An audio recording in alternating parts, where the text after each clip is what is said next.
نحمده ونصلي على رسوله الكريم اما بعد فاعوذ بالله من الشيطان الرجيم بسم الله الرحمن الرحيم۔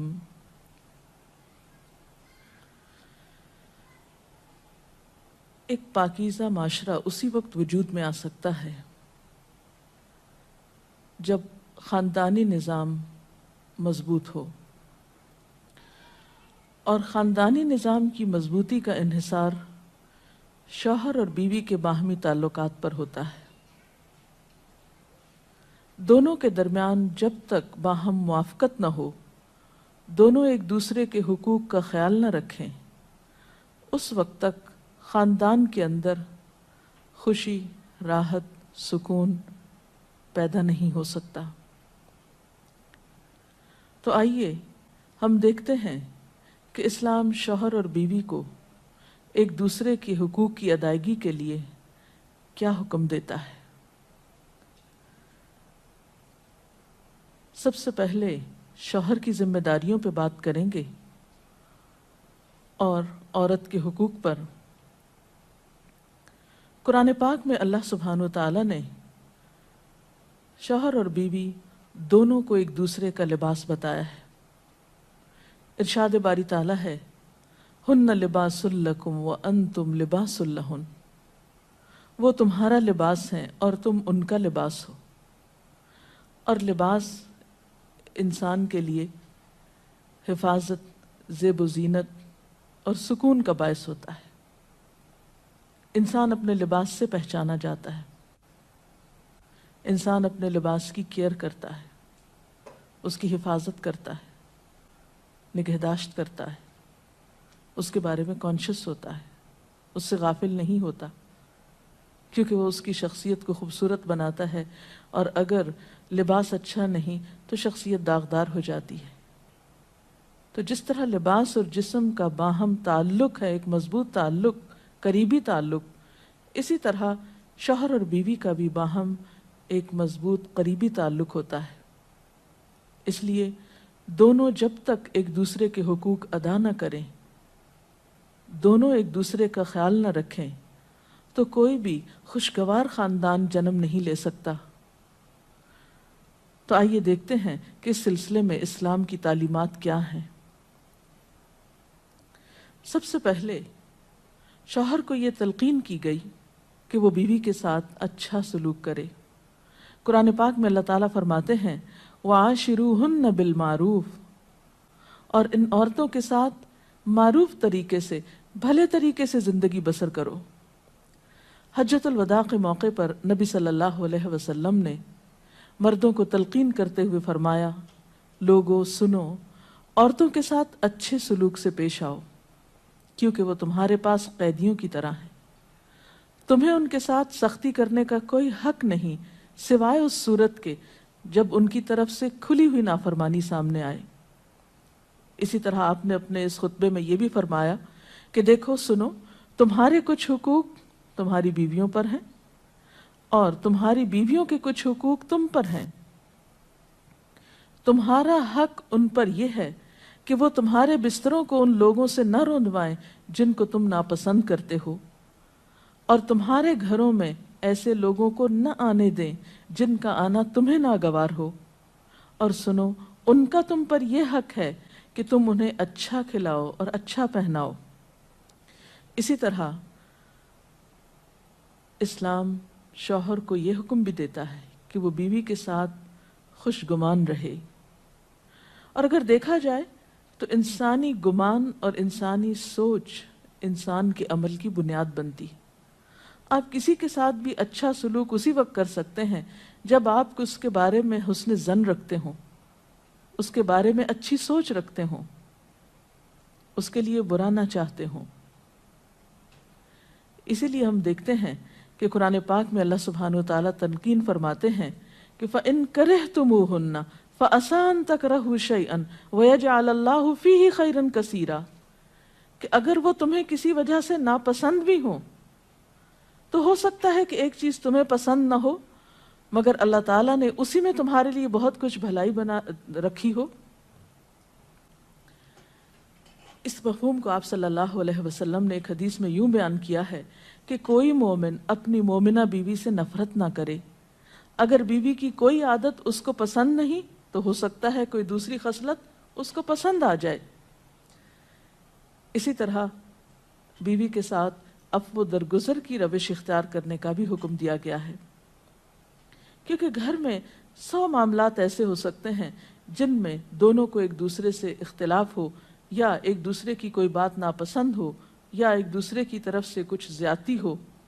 تو ایسی صورت میں جب تک معاف کرنے کی روش پر عمل نہ کیا جائے بہتری نہیں ہو سکتی، کیونکہ انسان تو خطا کا پتلا ہے، غلطی تو اس سے ہوگی۔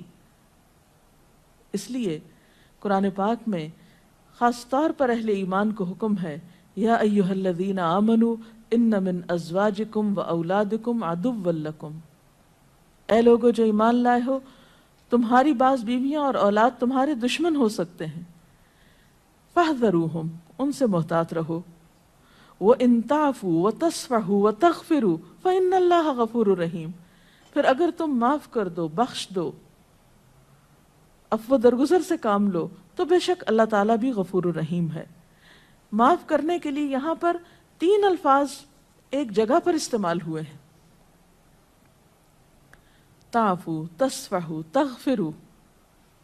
اس سے آپ اندازہ لگا سکتے ہیں کہ کس قدر تاکید ہے معاف کرنے کی، اور ایک اچھا گھرانہ معاف کیے بغیر ایک دوسرے کو وجود میں آ ہی نہیں سکتا۔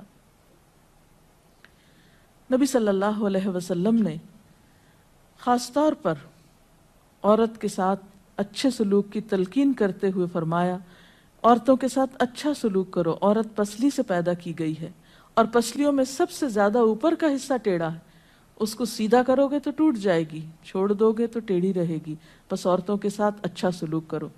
بعض اوقات یہ سمجھا جاتا ہے کہ اس میں شاید عورتوں کی توہین کی گئی، نہیں، اس میں عورت کی فطرت کو بتایا گیا ہے کہ اس کے اندر ایک خاص طرح کے جذبات اللہ تعالیٰ نے پیدا کیے ہیں۔ مرد عموماً زیادہ عقل سے کام لیتے ہیں جبکہ عورت جذبات سے کام لیتی ہے، تو مرد اپنی سوچ کے مطابق عورت سے معاملہ نہ کرے، بلکہ عورت کی پوزیشن کو دیکھتے ہوئے، اس کے جذبات کو دیکھتے ہوئے اس سے معاملہ کرے اور حسن سلوک کرے، تو خاندانی زندگی زیادہ خوشگوار ہو سکتی ہے۔ پھر اسی طرح بیوی کے ساتھ خوش اخلاقی کا برتاؤ کرنے کا حکم دیا گیا۔ آپ صلی اللہ علیہ وسلم نے فرمایا، کامل ایمان والے مومن وہ ہیں جو اپنے اخلاق میں سب سے اچھے ہیں، اور تم میں سب سے اچھے لوگ وہ ہیں جو اپنی بیویوں کے حق میں سب سے اچھے ہیں۔ ہمارے ہاں تو اس شخص کو زن مرید کہا جاتا ہے جو بیوی کے ساتھ اچھا سلوک کرتا ہو، حالانکہ اللہ کے رسول صلی اللہ علیہ وسلم کے نزدیک سب سے اچھا مومن وہ ہے جو بیوی کے حق میں خوش اخلاقی برتتا ہے۔ یعنی کسی انسان کی خوش اخلاقی کا ثبوت اس سے نہیں دیا جائے گا کہ وہ اپنے گھر سے باہر کس کے ساتھ کیسا ہے، بلکہ یہ دیکھا جائے گا کہ وہ گھر کے اندر کیسا سلوک کر رہا ہے اپنے قریب ترین انسان کے ساتھ۔ حضرت عائشہ رضی اللہ تعالی عنہا فرماتی ہیں کہ میں نبی صلی اللہ علیہ وسلم کے ہاں گڑیوں سے کھیلا کرتی تھی، میری سہیلیاں بھی میرے ساتھ کھیلتی، جب نبی صلی اللہ علیہ وسلم تشریف لاتے تو سب ادھر ادھر چھپ جاتی، آپ ڈھونڈ ڈھونڈ کر ایک ایک کو میرے پاس بھیجتے تاکہ وہ میرے ساتھ کھیلیں۔ اس سے آپ اندازہ لگا سکتے ہیں کہ آپ صلی اللہ علیہ وسلم کا اپنے ازواج مطہرات کے ساتھ کیسا سلوک تھا، کیسا معاملہ تھا، اور وہ ان کے جذبات کا کس قدر خیال رکھتے تھے۔ اسی طرح شوہر کی ذمہ داریوں میں سے یہ ذمہ داری بھی ہے کہ وہ بیوی کو خوش دلی سے نان نفقہ دے، اس کی ضروریات پوری کرے۔ اس سے نہ صرف یہ کہ دنیاوی اعتبار سے وہ اپنی ذمہ داری پوری کرے گا، بلکہ آخرت کے اعتبار سے بھی وہ بہترین اجر و ثواب کا مستحق ہوگا۔ نبی صلی اللہ علیہ وسلم نے فرمایا، ایک دینار وہ ہے جو تم نے اللہ کی راہ میں خرچ کیا، ایک وہ ہے جو تم نے کسی غلام کو آزاد کرنے میں خرچ کیا، ایک وہ ہے جو تم نے کسی فقیر کو صدقے میں دیا، اور ایک وہ ہے جو تم نے اپنے گھر والوں کو صدقے میں دیا، یعنی اپنی بیوی کو کھلایا، اس کی ضروریات پوری کرنے پہ لگایا۔ ان میں سب سے زیادہ اجر و ثواب اس دینار کے خرچ کرنے کا ہے جو تم نے اپنے گھر والوں پہ خرچ کیا۔ وہ لقمہ جو شوہر اپنی بیوی کو کھلاتا ہے وہ شوہر کے حق میں صدقہ لکھا جاتا ہے، یعنی فریضے کی ادائیگی تو اپنی جگہ، لیکن اس کا خرچ کرنا اس کے لیے باعث ثواب ہے اس مد میں۔ پھر اسی طرح بیوی بچوں کی دینی تعلیم و تربیت یہ بھی شوہر کی ذمہ داری. قرآن پاک میں اللہ تعالیٰ فرماتے ہیں یا ایھا الذین آمنوا قوا انفسکم واہلیکم نارا، اے لوگو جو ایمان لائے ہو اپنے آپ کو اور اپنے گھر والوں کو آگ سے بچاؤ. قرآن پاک میں نبی صلی اللہ علیہ وسلم کے ذریعے امت کو حکم دیا گیا ہے وَأْمُرْ أَهْلَكَ بِالصَّلَاةِ وَاصْطَبِرْ عَلَيْهَا کہ اپنے گھر والوں کو نماز کا حکم دو اور خود بھی اس کی پابندی کرو. اسی طرح بیوی کے لیے بھی کچھ احکامات ہیں، بیوی کی بھی کچھ ذمہ داریاں ہیں جو اسے شوہر کے حق میں پوری کرنا ہے. پہلی ذمہ داری یہ کہ بیوی خوشی کے ساتھ شوہر کی اطاعت کرے. قرآن پاک میں نیک عورتوں کی صفت یہ بتائی گئی ہے فَالصَّالِحَاتُ قَانِتَاتٌ، نیک عورتیں فرما بردار ہوتی ہیں، ایک طرف اللہ کی اطاعت گزار اور دوسری طرف شوہر کی اطاعت گزار. شوہر کی اطاعت کے بارے میں ایک حدیث میں آتا ہے آپ صلی اللہ علیہ وسلم نے فرمایا 2 قسم کے لوگ ایسے ہیں کہ جن کی نمازیں ان کے سروں سے اوپر نہیں جاتی. ایک وہ غلام جو اپنے آقا سے بھاگ جائے جب تک کہ واپس نہ آئے، اور دوسرے وہ بیوی جو اپنے شوہر کی نافرمانی کرے جب تک کہ نافرمانی سے باز نہ آ جائے. یہاں تک حکم ہے کہ بیوی شوہر کے معاملے میں کسی دوسرے کی بات نہ مانے. یعنی شادی کے بعد ایک عورت جب شوہر کے گھر چلی جاتی ہے تو پھر شوہر کا حق سب سے بڑا ہو جاتا ہے. بعض اوقات ہمارے معاشرے میں ایک طرف شوہر کچھ کہتا ہے، دوسری طرف والدین کچھ کہتے ہیں، تیسری طرف کسی اور کا مشورہ کچھ ہوتا ہے، عورت بیچاری بیچ میں پس جاتی. ایسے موقع پر عورت کے لیے کیا لازم ہے، اس کی پرائرٹی کیا ہوگی کہ وہ اپنے شوہر کی بات مانے. عورت کی دوسری بڑی ذمہ داری اپنی آبرو اور عزت و عصمت کی حفاظت ہے. عورت کوئی ایسا کام نہ کرے جس سے اس کی عفت و عصمت پر کچھ حرف آئے. ازدواجی زندگی کی خوشی کا راز باہم ایک دوسرے پر اعتماد ہے. اگر کوئی بھی ایسا کام عورت کرتی ہے جس سے شوہر کے دل میں شک ہو جاتا ہے، اعتماد ختم ہو جاتا ہے، تو اس سے ازدواجی زندگی کی خوشیاں ختم ہو جاتی. یہ اعتماد بے حد ضروری ہے اور اس کے لیے اپنی عزت عصمت کی خصوصی حفاظت.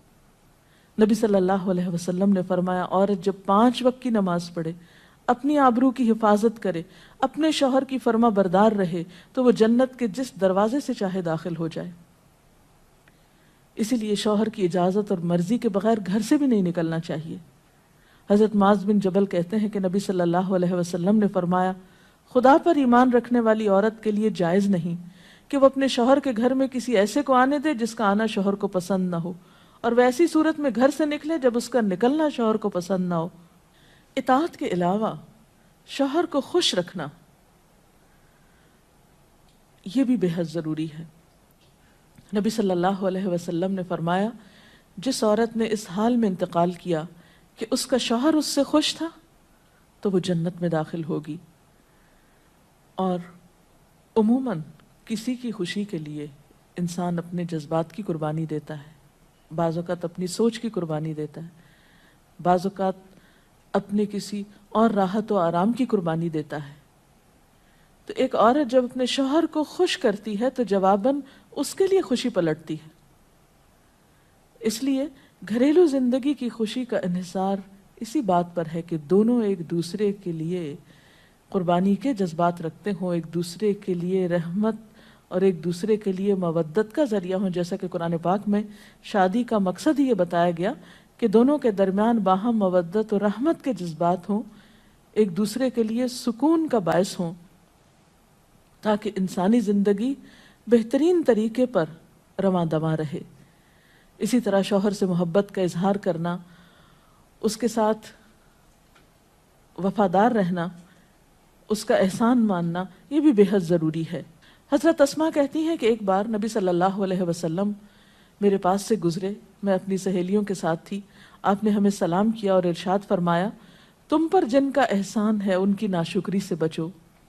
تم میں سے ایک اپنے ماں باپ کے گھر کافی دنوں تک بن بیاہی بیٹھی رہتی ہے، پھر اللہ تعالیٰ اس کو شوہر عطا کرتا ہے، اولاد دیتا ہے، اور ان سارے احسانات کے باوجود اگر کبھی کسی بات پہ شوہر سے ناراض ہوتی ہے تو کہہ اٹھتی ہے میں نے تو کبھی تمہاری طرف سے کوئی بھلائی دیکھی ہی نہیں.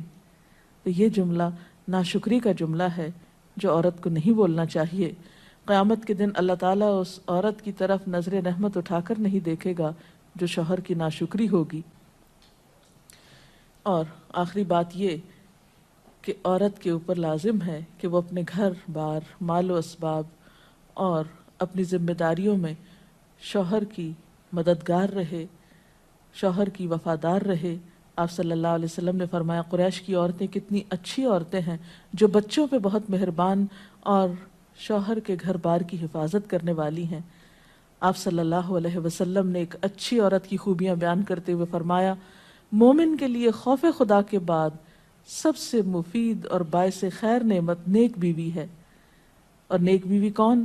جب وہ شوہر اسے کسی کام کے لیے کہے تو خوشی سے کر دے، جب اس پہ نگاہ ڈالے تو اسے خوش کر دے، جب اس کے بھروسے پہ قسم کھائے تو وہ اس کی قسم پوری کر دے، جب وہ کہیں چلا جائے تو اس کے پیچھے اپنی عزت و آبرو کی حفاظت کرے، اور شوہر کے مال و اسباب کی اور ان سب چیزوں کی نگرانی میں شوہر کی خیرخواہ اور وفادار رہے، اور اس کے ساتھ ساتھ اپنی صفائی، زیبائش اور سلیقہ مندی کا بھی ثبوت دے۔ اس سلسلے میں اگر آپ کے ذہن میں مزید کچھ سوالات ہوں تو آپ کر سکتے ہیں۔ اگر والدین اور شوہر دونوں میں سے کسی ایک کی بات ماننے کا جیسے وقت ہو تو پھر کس کی بات پہلے مانی چاہیے؟ شادی کے بعد شوہر کی بات ماننا زیادہ ضروری ہے بنسبت کسی اور کے، کیونکہ واضح طور پر آتا ہے کہ عورت شوہر کے معاملے میں کسی دوسرے کی بات نہ مانے۔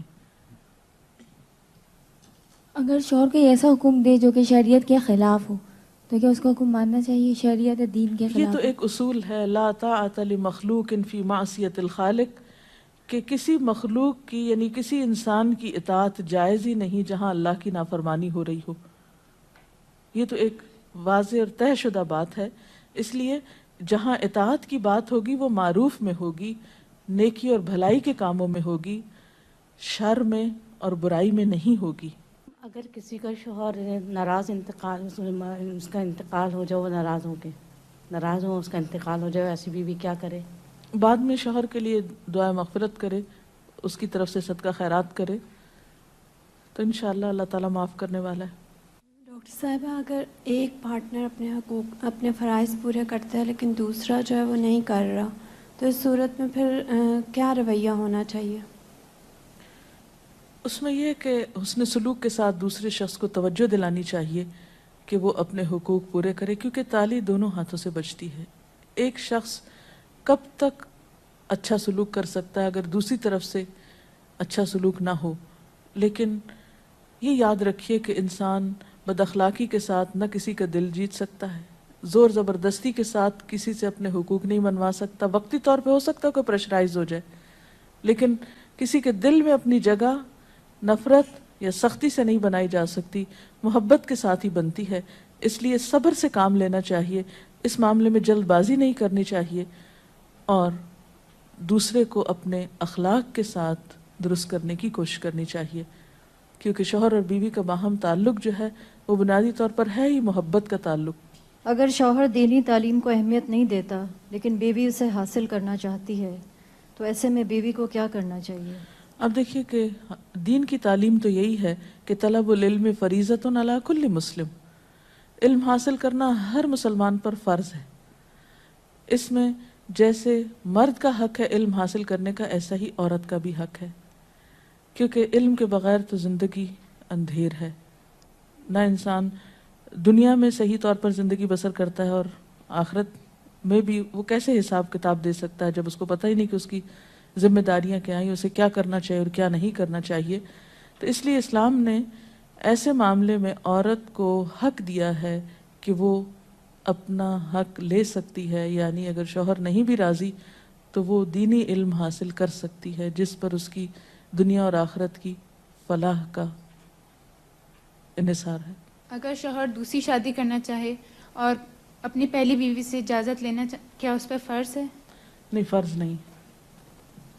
السلام علیکم میڈم جو نان نفقے کا ذکر کیا ہے نا کہ ذمہ داری شوہر پہ ہے، تو وہ جی ہاں، کس حد تک ذمہ دار ہے؟ مطلب کہاں تک دے سکتا ہے؟ کوئی لمٹ ہے اس کی کہ اتنا کماتا ہے تو اتنا دے سکتا ہے؟ نہیں، اصل میں اس میں کوئی حساب کتاب تو نہیں کیا گیا، ہر ایک کو اس کی حیثیت کے مطابق دینا ہوتا ہے۔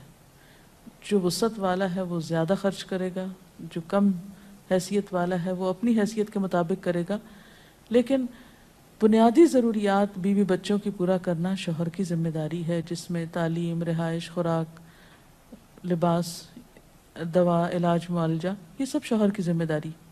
ڈاکٹر صاحب آپ نے کہا کہ یہ باہم اعتماد کا رشتہ ہے میاں بیوی کا۔ اب میاں تو بیوی پہ اعتماد کرتا ہے، اگر بیوی کو اس پہ نہیں اعتماد ہے کہ وہ کچھ چھپاتا ہے یا کچھ نہیں بتاتا ہے، تو بیوی کو کہاں تک اجازت ہے کہ وہ اس بات کو کریدے، اس سے پوچھے؟ میرا خیال ہے کہ بعض اوقات معاملات کریدنے سے اور زیادہ خراب ہوتے ہیں، اور بعض اوقات انسان بلا وجہ کسی وہم کا شکار ہوتا ہے، شیطان وسوسے ڈالتا ہے اور انسان کو غمگین اور پریشان رکھتا ہے۔ تو اس میں یہ ہے کہ انسان کو تجسس کرنے سے منع کیا گیا ہے، کیونکہ اس سے حاصل کچھ نہیں ہوتا، اور انسان کے ظاہر پر ہی معاملہ کرنا چاہیے اس سے۔ اس کے ساتھ ہی آج کے پروگرام کا وقت ختم ہوتا ہے، اب اجازت چاہتے ہیں۔ السلام علیکم ورحمۃ اللہ وبرکاتہ۔